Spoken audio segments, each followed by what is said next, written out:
yeah, sorry. And he had asked me, John, what do you want me to look? You know, I said, I want you to look a little horrified, but you're also innocent and have something good inside it, you know. And then, okay, you know, I will give you a surprise, you know. So while we're on the set, all of a sudden it comes in a man with no hair, very tall. John, how do you like it? I said, well, great. I said, look, great. That's the image I want.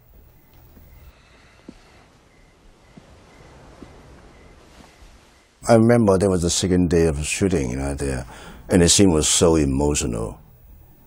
Before we start shooting the scene, I played some very soft, you know, tragic music, you know, for both actors and try to build up their emotion.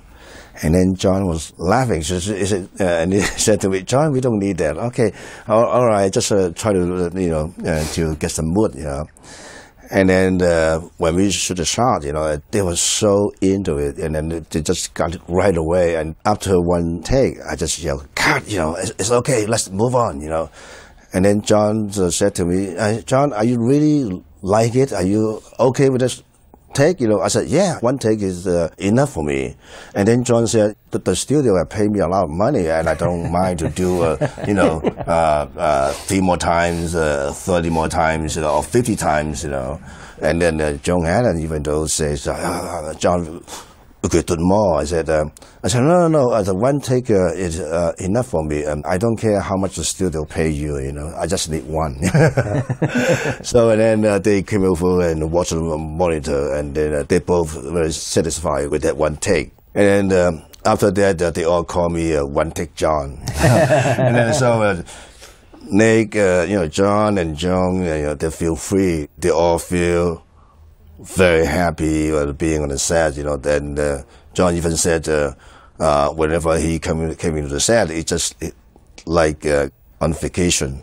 And then I mean that's a very important thing in between the actor and the director is trust and confidence. They believe in me and I believe in them. You know, when I'm working with my actors, I see them as my friend, my closest friend, and the one I love. You know, so I always like to take good care of them. I had the responsibility to show the best quality on the screen, so I took care of all of my actors very well. Before I work with them, I like to spend some time with my actors, and I need to know something about them. I need to know a little bit of their story, and I also need to find out what is the best angle for a certain actor. Some actor is good for the side shot, some actor is good for the little higher shot, and you know, some actor is good with the camera movement. So I treat everyone in a different way, you know, and then I try to bring out the special quality and the beauty, you know, from the actors. So that's why, you know, some of the actors are really happy to work with me because I really care about them. You know, maybe this doctor, if he can do even half of what he says he can do, maybe it'll work. So here's the big surgery sequence. You want to step your fans through this? First of all, they were dummies, right? It wasn't the real actors when they're having their faces drawn on. Yeah, the dummy and Kevin Yeager. Kevin Yeager did a great job. I was stunned, you know, by the work. You know, it looks so real, and even it looks so much detail.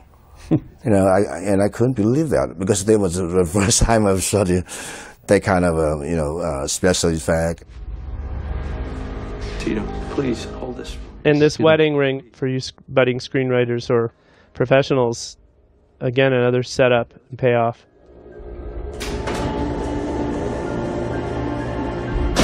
Those are the stakes of the movie right there, that wedding ring.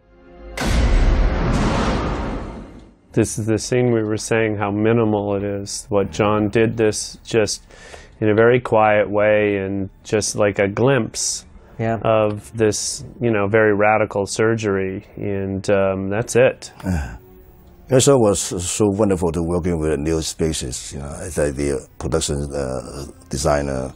And he came up with a lot of this great idea. You know, that I love his design and the look so believable and so beautiful, like the plastic mask, the faces, the ear, and all the graphic design, it looks so great. At the beginning of work, so that was the first time I worked with the production designer. They would draw anything. Mm-hmm. So I was a little surprised, and whenever we were meeting, we'll talk about a scene, and he had, cutting some, paper from the models, yeah, magazine, and build a model, and some color reference, from some kind of pictures, He put all those little pieces, pictures and papers, and together. And then I told him, I like the whole office with glass in the room. I have a lot of mirror, because these two characters, they always have looking at a mirror, like they are looking at themselves, kind of thing. And then he just put some pictures with mirrors, a lot of glasses. And then that was it. At the beginning, I have a little concern. I didn't know how it looked like. But when I get on the set, I was totally convinced. And also, I've got so much surprise, from his design, because I really couldn't get from all little pieces, paper put together. I usually, need to see the drawing, but he didn't work that way, and he just want to show you the real thing, and then, that's new. He gave everyone a big surprise. That's why whenever I came on the set, I have a lot of good idea, and his design really gave me a lot of inspiration. Yeah, we were pretty happy too when we walked on the set. We were like, whoa. Yeah. When I read in the script, especially after I talk with my actors, since I know my actors pretty well, I know their performance, and I know how they deliver the performance, and I know how they act in the scene. On the set that I always need some surprise, and I need to do something new. I think that's a fun part for making film. In the script, just after the bandage taking off from Nick's face, and then he look at the mirror, and he got so much pain. And then the scene, that was it. While we were shooting that scene, I just talked to Nick, I want something more. I want something more, and I wanted something unexpected, We work so well together, and he know what I want, and he know what he wants. Since I wanted a surprise, so I told my cameraman, okay, let's set up the 3 cameras with different size. One is tight on him, one is a medium shot, one is a wide shot. We don't really know what's gonna be happen, and we don't know what Nick going to do. And all of a sudden, then he grabbed the hat stand, the hat stand, and then he hit the mirror, and they hit it several times, and couldn't break it, and did it again. And then he had turned to yell to the doctor and all the nurse. He said, fuck you, and then everybody was shocked.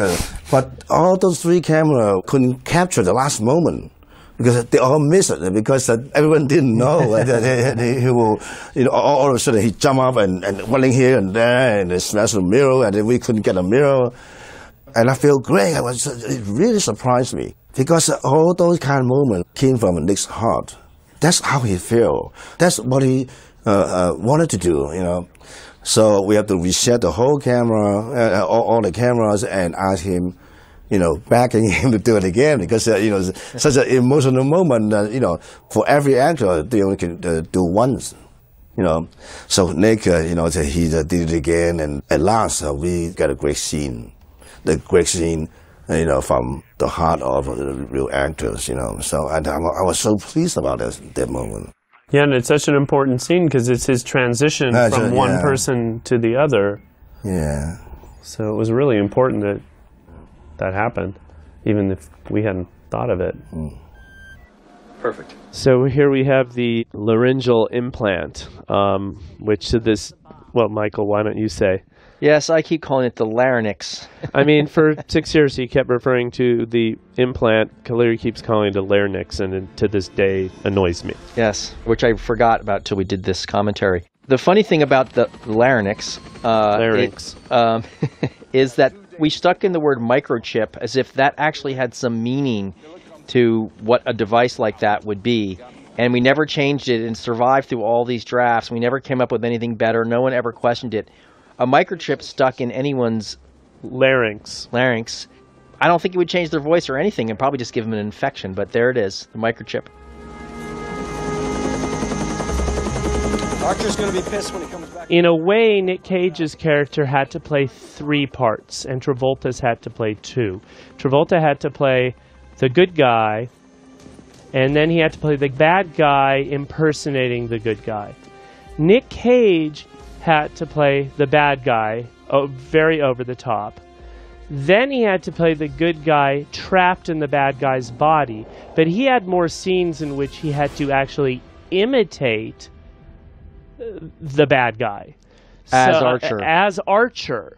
So there was and plus, because he was the one with more of a soul, the angst had to bleed through his imitation of the bad guy. The agony of what he's doing. And so it was really 3 layers and not just 2. Ironically, the entire undertaking of Face Off began as a futuristic prison. Much more of the movie was going to take place in that. And it was Birdman of Alcatraz in the future. Right, and it was set on Alcatraz Island, and it was a new futuristic prison. And the art department spent a lot of money and a lot of time building beautiful models of the prison. At the end of the day, they couldn't afford to build any of them. And so we ended up shooting in an old power station in Eagle Rock. Yeah. So the whole high-tech, futuristic element of it was reduced down to these boots, which they were desperate to get rid of these things too. And but people loved the boots, didn't they? People loved the boots, and we have to say, I'm proud to say we prevailed in that argument with the studio, that the prison had to be different from any old prison.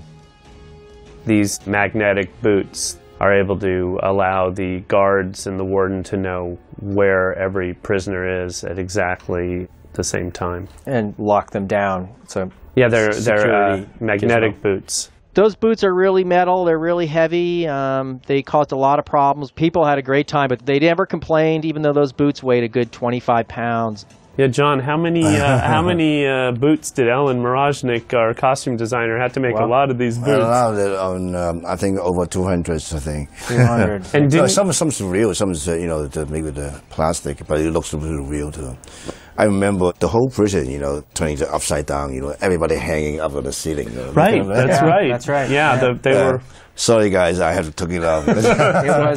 Because I didn't know how to make it, sometimes, when some good idea came from the great writers, so I had to. Well, what John's saying is that in the very original script, we had that people who had been in prison and gotten like a life sentence or 99 years in prison, they were all hanging upside down, and they had like IV tubes collecting their body fluids. They weren't able to move. They were in like pods, right? Well, also...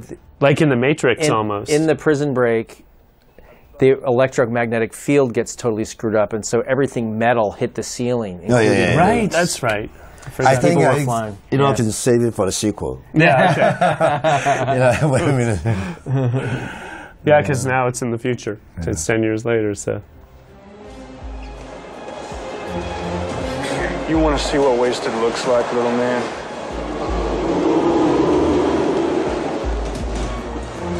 Bollocks.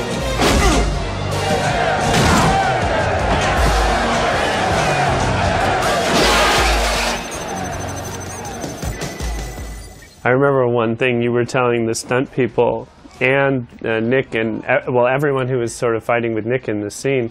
John Woo was saying that you can't hit Nick in the face too many times. It should be more in the stomach because the audience might be afraid the face is going to fall off. Yeah. Yeah. This is the point, of course, where Nick's character really tries to become Castor Troy. Sean Archer becomes Castor Troy right here.